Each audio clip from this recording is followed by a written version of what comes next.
आइए आज की इस वक्त की बड़ी और अहम खबरों पर सबसे पहले नज़र डालते हैं। तौकीर रज़ा ने कहा, बांग्लादेश में जो हालात हैं वे बहुत चिंताजनक हैं।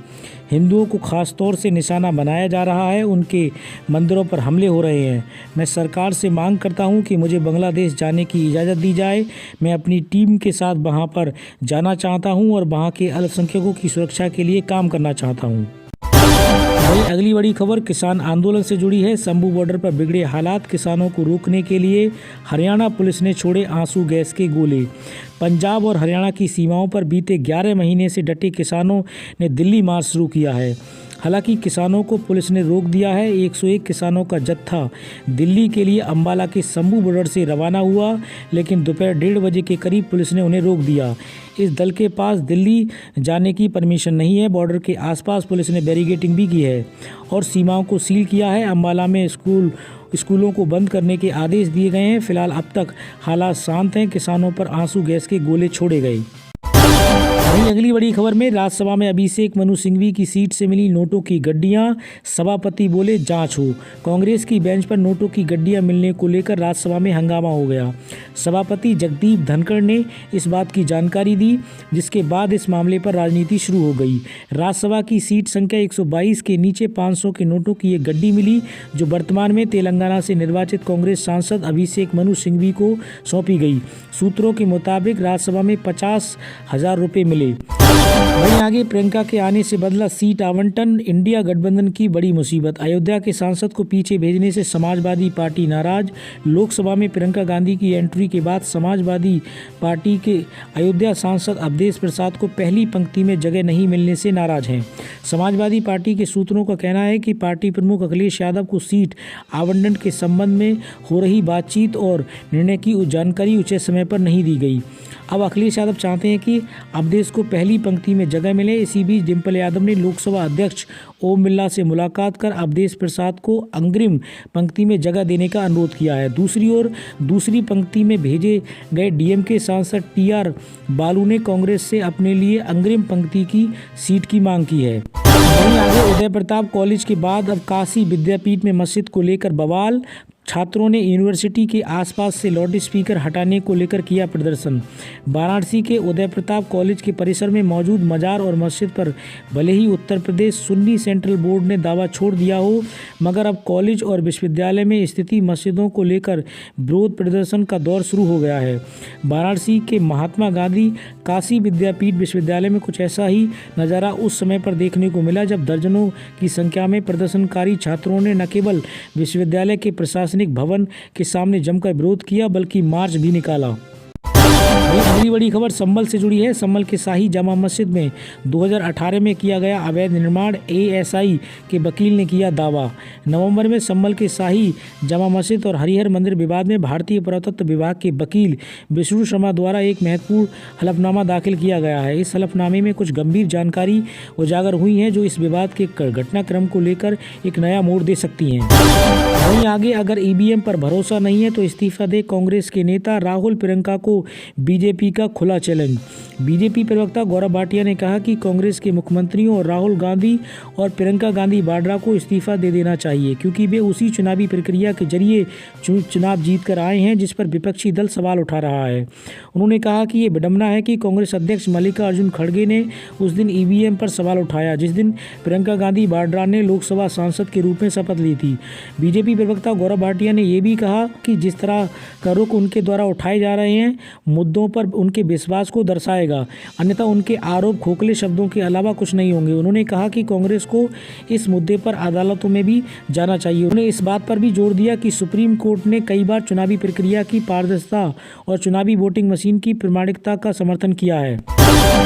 वहीं आगे अजमेर दरगाह के बाद अब 2.5 दिन का झोपड़ा पर भी मंदिर का दावा। एएसआई की वेबसाइट के अनुसार 2.5 दिन का झोपड़ा एक मस्जिद है जिसे दिल्ली के पहले सुल्तान कुतुबुद्दीन ऐबक ने 1199 ईस्वी में बनवाया था। मंदिरों के खंडित अवशेषों से निर्मित इस मस्जिद को 2.5 दिन का झोपड़ा के नाम से जाना जाता है। इसका ये नाम शायद इसलिए पड़ा क्योंकि ये वहाँ 2.5 दिन का मेला आयोजित किया गया था। अजमेर शरीफ दरगाह के सर्वेक्षण की मांग को लेकर स्थानीय एक अदालत में हाल ही में दायर की गई एक याचिका से अजमेर में स्थित 12वीं सदी की मस्जिद 2.5 दिन का झोपड़ा को लेकर इसके इस्लामपुर मूल विरासत के रूप में बहाल करने की मांग शुरू हो गई है। दरगाह से कुछ ही मिनट की दूरी पर स्थित भारतीय पुरातत्व सर्वेक्षण ASI के द्वारा संरक्षित ये स्थल अपनी ऐतिहासिक पहचान के बारे में चर्चाओं के केंद्र में है। वहीं आगे बीजेपी ने एकनाथ शिंदे के बिना ही शपथ ग्रहण समारोह आयोजित करने की बनाई थी योजना, संजय राउत का बड़ा दावा। महाराष्ट्र विधानसभा चुनाव 2024 में महायुति गठबंधन ने प्रचंड जीत हासिल की है और भारतीय जनता पार्टी सबसे बड़ी पार्टी बनकर सामने आई है। पिछले कई दिनों से महाराष्ट्र के मुख्यमंत्री के चेहरे को लेकर सियासत और बवाल मचा हुआ था। हालांकि गुरुवार को नई सरकार बन गई। मुंबई के आज़ाद मैदान में आयोजित शपथ समारोह में देवेंद्र फडणवीस ने तीसरी बार मुख्यमंत्री पद की शपथ ली। वहीं एकनाथ शिंदे और अजित पवार ने उप मुख्यमंत्री की जिम्मेदारी ली। हालांकि सरकार बनने से पहले जो भी हुआ उस पर विपक्ष अभी भी निशाना साध रहा है। उद्धव ठाकरे की शिवसेना के नेता संजय राउत ने दावा किया कि शिंदे को इसलिए डिप्टी CM के रूप में शपथ लेना पड़ा क्योंकि भारतीय जनता पार्टी उनके बिना ही नई सरकार के शपथ ग्रहण करने की योजना बना ली थी। वहीं अगली बड़ी खबर में एक ही सीट पर 11,000 नाम कटवा रही है बीजेपी।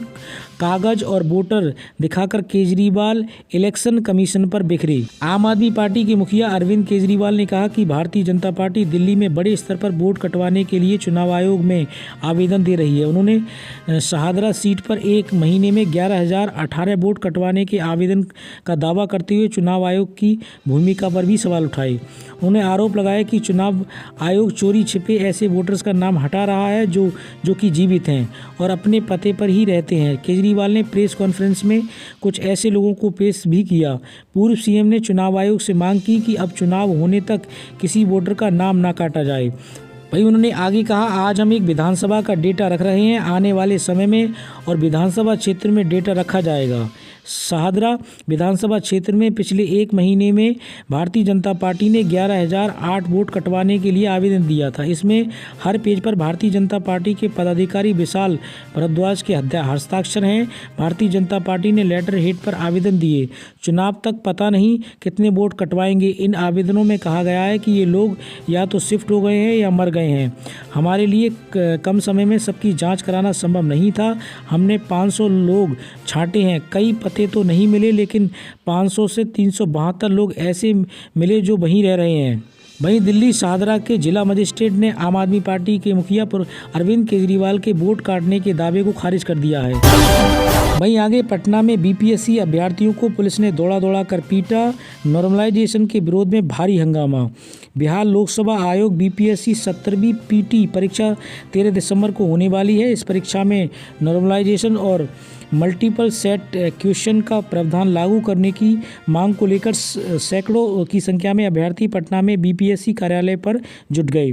उनकी मांग है कि वनडे वन शिफ्ट सिस्टम को परीक्षा कराई जाए। अपनी मांगों को लेकर अभ्यर्थी प्रदर्शन कर रहे हैं, जिनके ऊपर पुलिस ने अचानक लाठीचार्ज कर दिया। इसमें छात्र नेता दिलीप कुमार समेत कई अभ्यर्थियों को चोटें आई हैं।